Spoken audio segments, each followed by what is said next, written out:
so dysfunctional, it looks more like a caricature of a gutter-level political campaign than a solemn occasion. The president nominated Brett Kavanaugh on July 9th.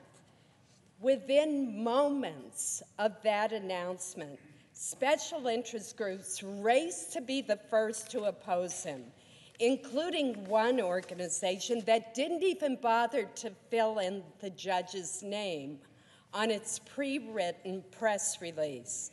They simply wrote that they opposed Donald Trump's nomination of XX to the Supreme Court of the United States. A number of senators joined the race to announce their opposition, but they were beaten to the punch by one of our colleagues who actually announced opposition before the nominee's identity was even known. Since that time, we have seen special interest groups whip their followers into a frenzy by spreading misrepresentations and outright falsehoods about Judge Kavanaugh's judicial record. Over-the-top rhetoric and distortions of his record and testimony at his first hearing produced short-lived headlines which, although debunked hours later, continued to live on and be spread through social media. Interest groups have also spent an unprecedented amount of dark money opposing this nomination. Our Supreme Court confirmation process has been in steady decline for more than 30 years. One can only hope that the Kavanaugh nomination is where the process has finally hit rock bottom. Against this backdrop, it is up to each individual senator to decide what the Constitution's advice and consent duty means. Informed by Alexander Hamilton's Federalist 76, I have interpreted this to mean that the president has broad discretion to consider a nominee's philosophy, whereas my duty as a senator is to focus on the nominee's qualifications as long as that nominee's philosophy is within the mainstream of judicial thought. I have always opposed litmus tests for judicial nominees with respect to their personal views or politics, but I fully expect them to be able to put aside any and all personal preferences in deciding the cases that come before them. I've never considered the president's identity or party when evaluating Supreme Court nominations. As a result, I voted in favor of Justices Roberts and Alito, who were nominated by President Bush, Justices Sotomayor and Kagan, who were nominated by President Obama, and Justice Gorsuch, who was nominated by President Trump. So I began my evaluation of Judge Kavanaugh's nomination by reviewing his 12-year record on the D.C. Circuit Court of Appeals, including his more than 300 opinions and his many speeches and law review articles. 19 attorneys, including lawyers from the nonpartisan Congressional Research Service, briefed me many times each week and assisted me in evaluating the judge's extensive record. I met with Judge Kavanaugh for more than 2 hours in my office. I listened carefully to the testimony at the committee hearings.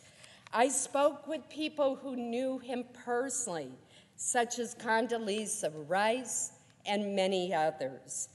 And I talked with Judge Kavanaugh a second time by phone for another hour to ask him very specific additional questions.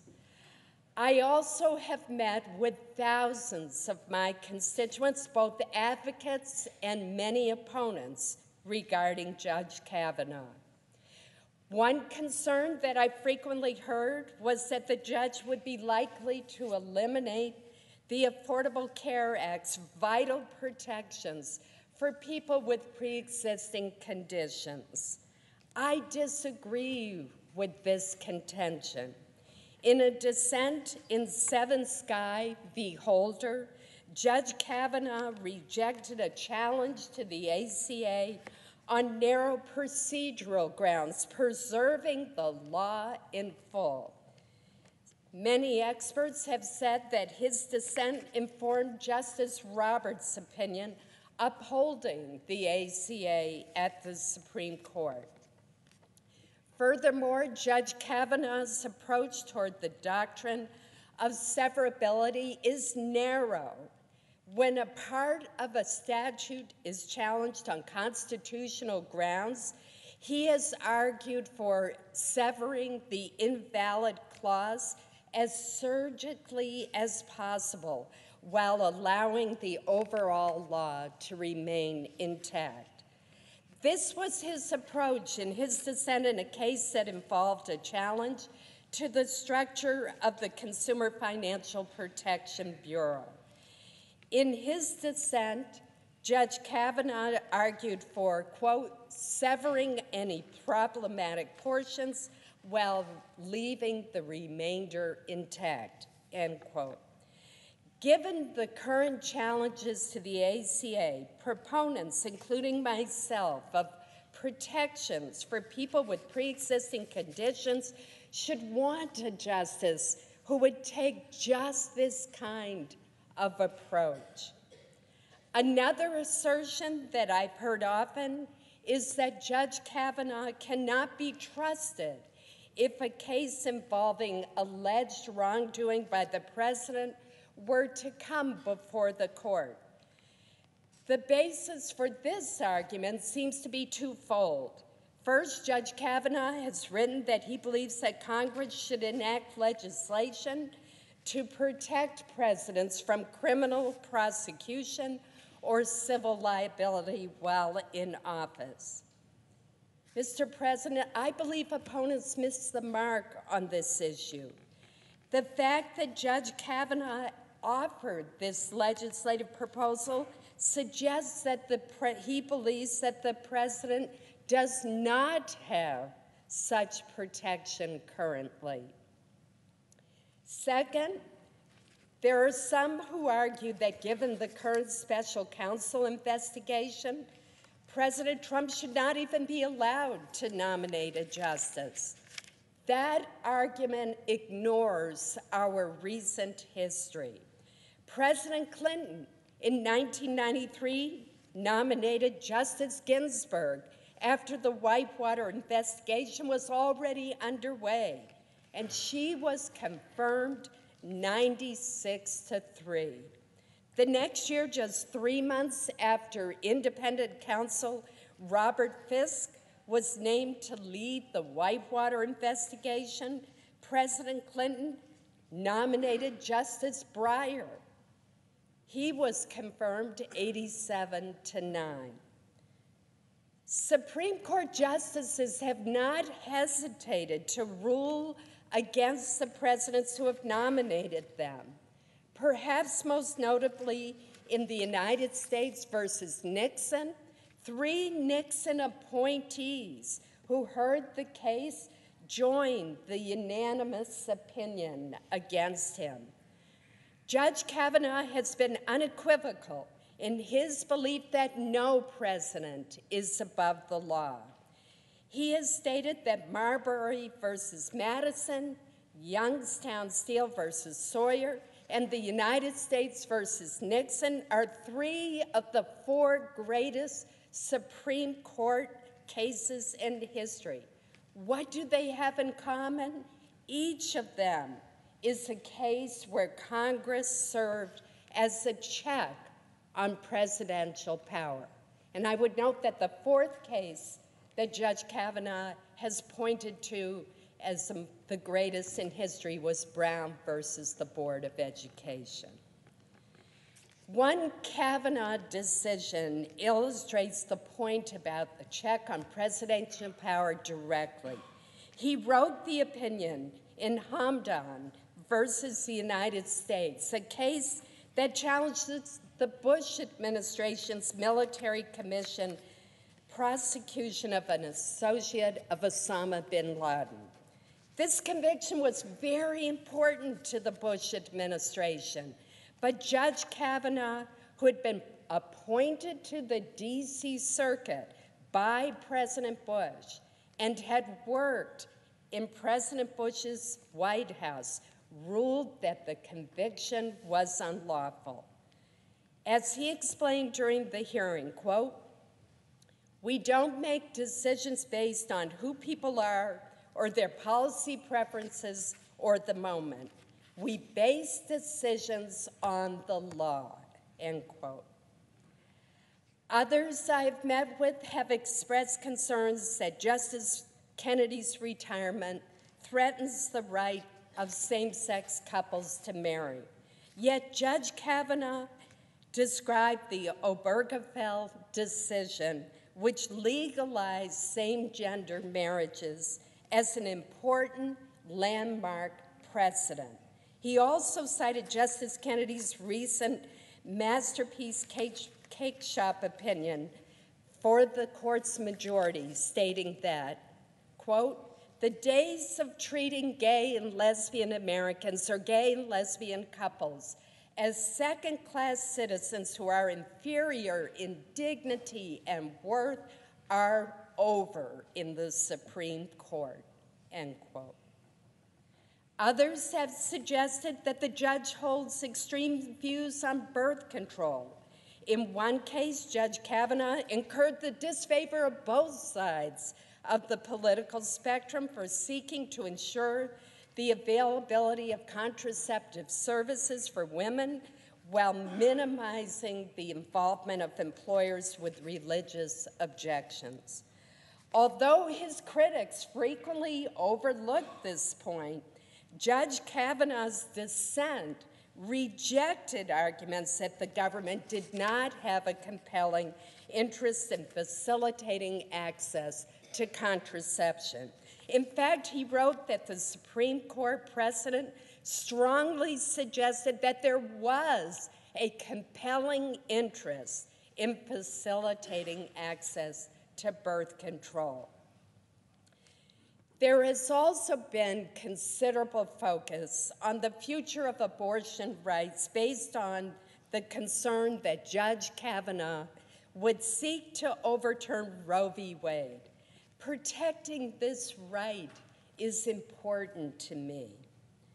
To my knowledge, Judge Kavanaugh is the first Supreme Court nominee to express the view that precedent is not merely a practice and tradition, but rooted in Article 3 of our Constitution itself. He believes that precedent is not just a judicial policy, it is constitutionally dictated to pay attention and pay heed to rules of precedent. In other words, precedent isn't a goal or an aspiration, it is a constitutional tenet that has to be followed except in the most extraordinary circumstances. The judge further explained that precedent provides stability, predictability, reliance, and fairness. There are, of course, rare and extraordinary times where the Supreme Court would rightly overturn a precedent.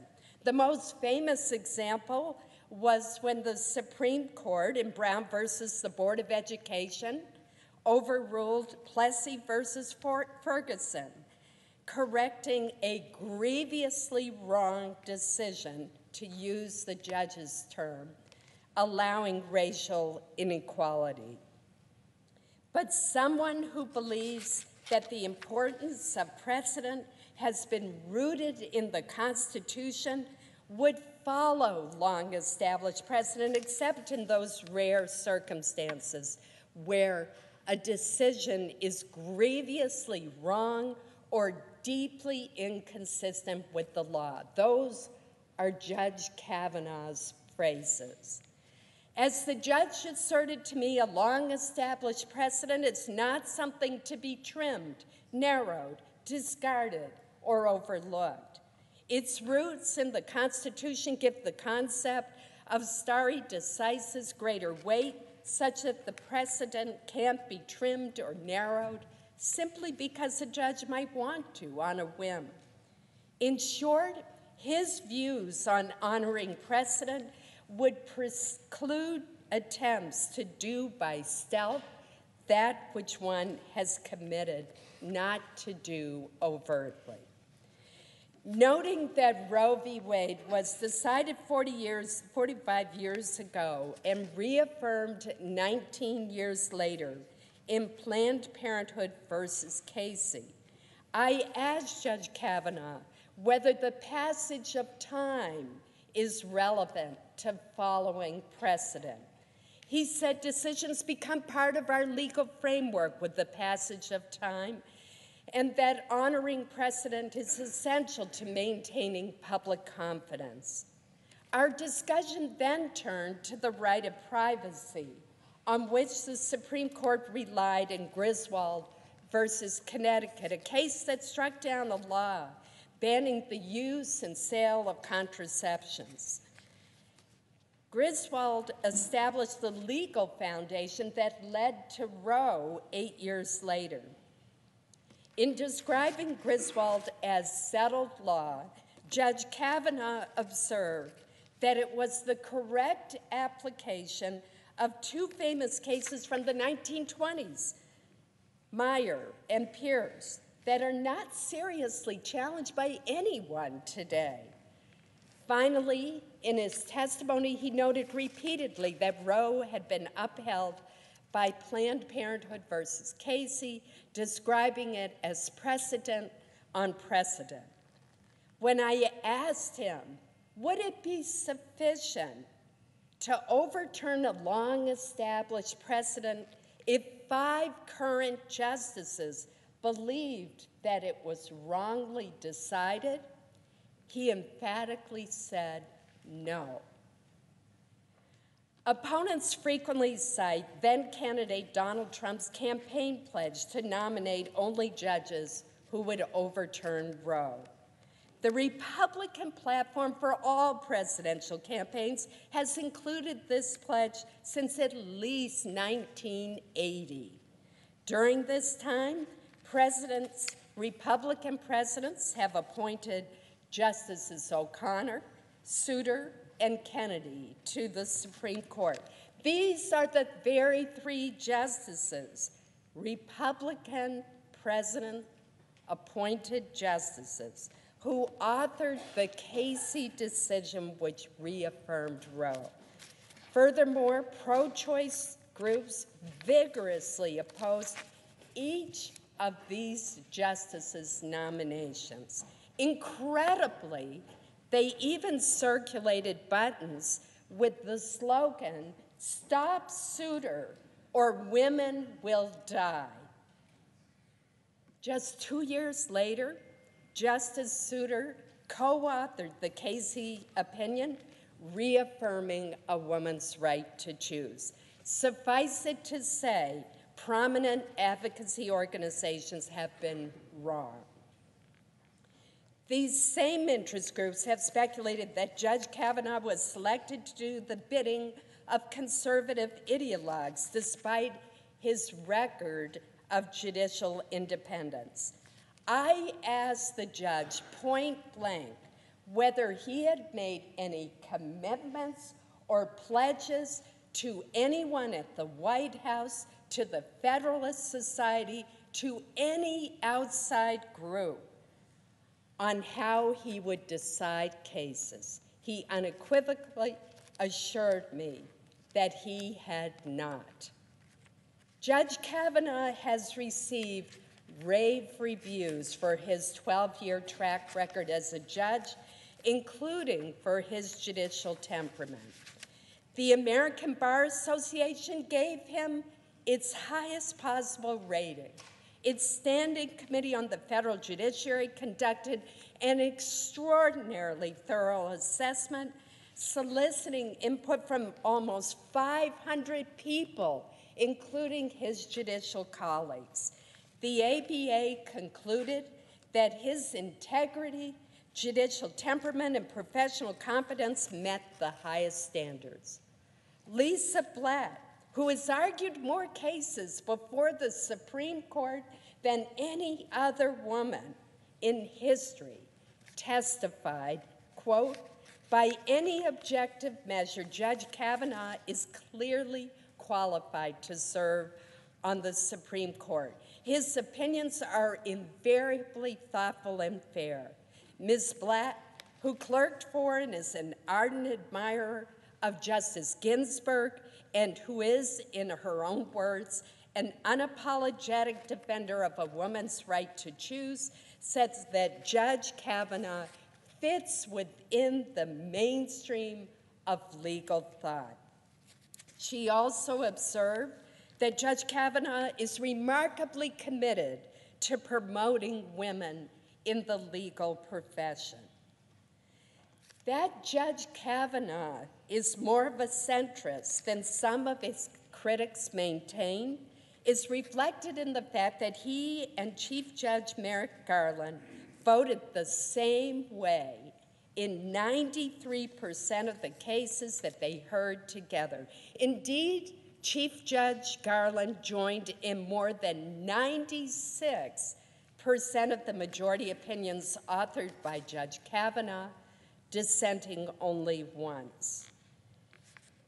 Despite all this, after weeks of reviewing Judge Kavanaugh's record and listening to 32 hours of his testimony, the Senate's advice and consent role was thrown into a tailspin following the allegations of sexual assault by Professor Christine Blasey Ford. The confirmation process now involves evaluating whether or not Judge Kavanaugh committed sexual assault and lied about it to the Judiciary Committee. Some argue that because this is a lifetime appointment to our highest court, the public interest requires that doubts be resolved against the nominee. Others see the public interest as embodied in our long-established tradition of affording to those accused of misconduct a presumption of innocence. In cases in which the facts are unclear, they would argue that the question should be resolved in favor of the nominee. Mr. President, I understand both viewpoints. This debate is complicated further by the fact that the Senate confirmation process is not a trial. But certain fundamental legal principles about due process, the presumption of innocence, and fairness do bear on my thinking, and I cannot abandon them. In evaluating any given claim of misconduct, we will be ill-served in the long run if we abandon the presumption of innocence and fairness, tempting though it may be. We must always remember that it is when passions are most inflamed that fairness is most in jeopardy. The presumption of innocence is relevant to the advice and consent function when an accusation departs from a nominee's otherwise exemplary record. I worry that departing from this presumption could lead to a lack of public faith in the judiciary and would be hugely damaging to the confirmation process moving forward. Some of the allegations levied against Judge Kavanaugh illustrate why the presumption of innocence is so important.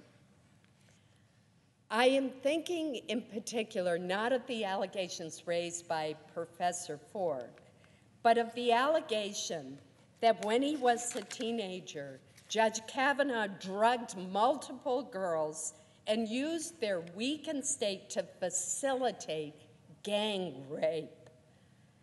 This outlandish allegation was put forth without any credible supporting evidence and simply parroted public statements of others. That such an allegation can find its way into the Supreme Court confirmation process is a stark reminder about why the presumption of innocence is so ingrained in our American consciousness. Mr. President, I listened carefully to Christine Blasey Ford's testimony before the Judiciary Committee. I found her testimony to be sincere, painful, and compelling. I believe that she is a survivor of a sexual assault and that this trauma has upended her life. Nevertheless, the 4 witnesses she named could not corroborate any of the events of that evening gathering where she says the assault occurred. None of the individuals Professor Ford says were at the party has any recollection at all of that night. Judge Kavanaugh forcefully denied the allegations under penalty of perjury. Mark Judge denied under penalty of felony that he had witnessed an assault. P.J. Smith, another person allegedly at the party, denied that he was there under penalty of felony. Professor Ford's lifelong friend, Leland Kaiser, indicated that under penalty of felony, she does not remember that party. And Ms. Kaiser went further. She indicated that not only does she not remember a night like that, but also that she does not even know Brett Kavanaugh. In addition to the lack of corroborating evidence, we also learned some facts that raise more questions. For instance, since these allegations have become public, Professor Ford testified that not a single person has contacted her to say, I was at the party that night. Furthermore, the professor testified that although she does not remember how she got home that evening, she knew that because of the distance, she would have needed a ride. Yet not a single person has come forward to say that they were the one who drove her home or were in the car with her that night. And Professor Ford also indicated that even though she left that small gathering of 6 or so people abruptly and without saying goodbye and distraught, none of them called her the next day or ever to ask why she left. Is she okay?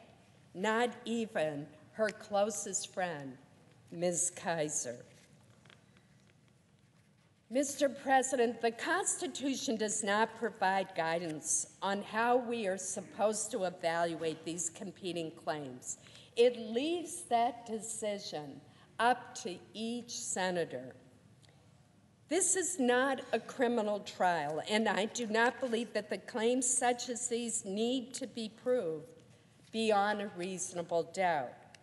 Nevertheless, fairness would dictate that the claims at least should meet a threshold of more likely than not as our standard.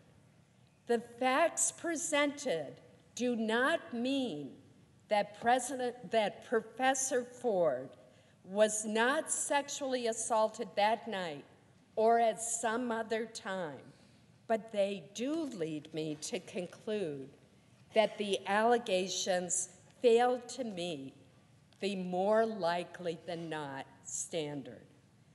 Therefore, I do not believe that these charges can fairly prevent Judge Kavanaugh from serving on the court. Let me emphasize that my approach to this question should not be misconstrued as suggesting that unwanted sexual contact of any nature is not a serious problem in this country. To the contrary, if any good at all has come from this ugly confirmation process, it has been to create an awareness that we have underestimated the pervasiveness of this terrible problem. I have been alarmed and disturbed, however, by some who have suggested that unless Judge Kavanaugh's nomination is rejected, the Senate is somehow condoning sexual assault. Nothing could be further from the truth. Every person, man or woman, who makes a charge of sexual assault deserves to be heard and treated with respect. The Me Too movement is real. It matters, it is needed, and it is long overdue. We know that rape and sexual assault are less likely to be reported to the police than other forms of assault. On average, an estimated 211,000 rapes and sexual assaults go unreported every year. We must listen to survivors, and every day we must seek to stop the criminal behavior that has hurt so many. We owe this to ourselves, our children, and generations to come. Since the hearing, I have listened to many survivors of sexual assault. Many were total strangers who told me their heart-wrenching stories for the first time in their lives. Some were friends that I had known for decades, yet with the exception of one woman who had confided in me years ago, I had no idea that they had been the victims of sexual attacks. I am grateful for their courage and their willingness to come forward, and I hope that in heightening public awareness, they have also lightened the burden that they have been quietly bearing for so many years. To them, I pledge to do all that I can to ensure that their daughters and granddaughters never share their experiences. Over the past few weeks, I have been emphatic that the Senate has an obligation to investigate and evaluate the serious allegations of sexual assault. I called for and supported the additional hearing to hear from both Professor Ford and Judge Kavanaugh. I also pushed for and supported the FBI's supplemental background investigation. This was the right thing to do. Christine Ford never sought the spotlight. She indicated that she was terrified to appear before the Senate Judiciary Committee, and she has shunned attention since then. She seemed completely unaware of Chairman Grassley's offer to allow her to testify confidentially in California. Watching her, Mr. President, I could not help but feel that some people who wanted to engineer the defeat of this nomination cared little, if at all, for her well-being. Professor Ford testified that a very limited number of people had access to her letter. Yet that letter found its way into the public domain. She testified that she never gave permission for that very private letter to be released. And yet, here we are. We are in the middle of a fight that she never sought, arguing about claims that she wanted to raise confidentially. Now, one theory I've heard espoused repeatedly is that our colleague, Senator Feinstein, leaked Professor Ford's letter at the 11th hour to derail this process. I want to state this very clearly. I know Senator Dianne Feinstein extremely well, and I believe that she would never do that. I knew that to be the case before she even stated it at the hearing. She is a person of integrity, and I stand by her. I have also heard some argue that the chairman of the committee somehow treated Professor Ford unfairly. Nothing could be further from the truth. Chairman Grassley, along with his excellent staff, treated Professor Ford with compassion and respect throughout the entire process. And that is the way the senator from Iowa has conducted himself throughout a lifetime dedicated to public service. But the fact remains, Mr. President, someone leaked this letter against Professor Ford's express wishes. I suspect, regrettably, that we will never know for certain who did it. To that leaker, who I hope is listening now, let me say that what you did was unconscionable. You have taken a survivor who was not only entitled to your respect, but who also trusted you to protect her. And you have sacrificed her well-being in a misguided attempt to win whatever political crusade you think you are fighting. My only hope is that your callous act has turned this process into such a dysfunctional circus that it will cause the Senate, and indeed all Americans, to reconsider how we evaluate Supreme Court nominees. If that happens, then the appalling lack of compassion you afforded Professor Ford will at least have some unintended positive consequences.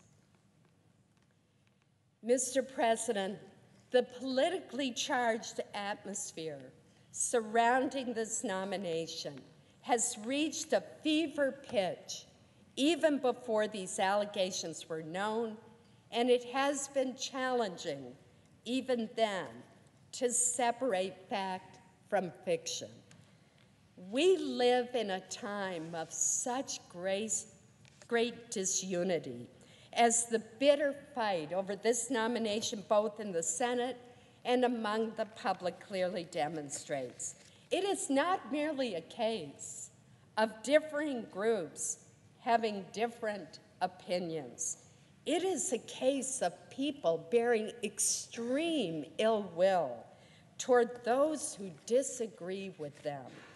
In our intense focus on our differences, we have forgotten the common values that bind us together as Americans.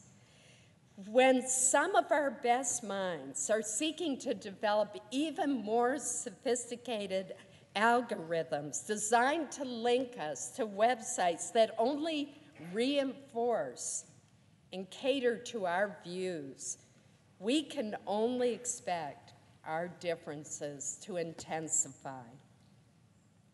This would have alarmed the drafters of our Constitution, who were acutely aware that different values and interests could prevent Americans from becoming and remaining a single people. Indeed, of the 6 objectives they invoked in the preamble to the Constitution, the one that they put first was the formation of a more perfect union. Their vision of a more perfect union does not exist today. And if anything, we appear to be moving farther away from it. It is particularly worrisome that the Supreme Court, the institution that most Americans see as the principal guardian of our shared constitutional heritage, is viewed as part of the problem through a political lens. Mr. President, we've heard a lot of charges and countercharges about Judge Kavanaugh. But as those who have known him best have attested, he has been an exemplary public servant, judge, teacher, coach, husband, and father. Despite the turbulent, bitter fights surrounding his nomination, my fervent hope is that Brett Kavanaugh will work to lessen the divisions in the Supreme Court so that we have far fewer 5-4 decisions, and so that public confidence in our judiciary and our highest court is restored. Mr. President, I will vote to confirm Judge Kavanaugh. Thank you, Mr. President. Mr. President. Mr. President.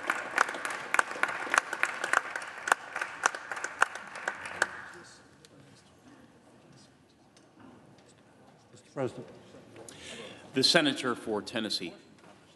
Mr. President, it is sometimes said that today's Senate does not measure up to Senates of previous years because we have no eloquent senators who make compelling speeches. I think Senator Collins has just disproved that today. Whether one agrees with her or not, she was eloquent.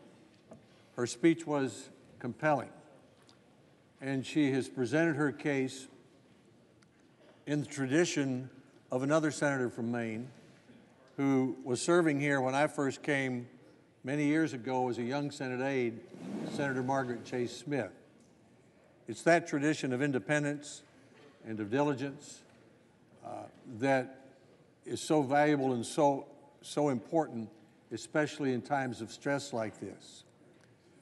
I had thought of following Senator Collins with some remarks of my own about what I found when I read the background checks today. I went to the section where we read classified documents,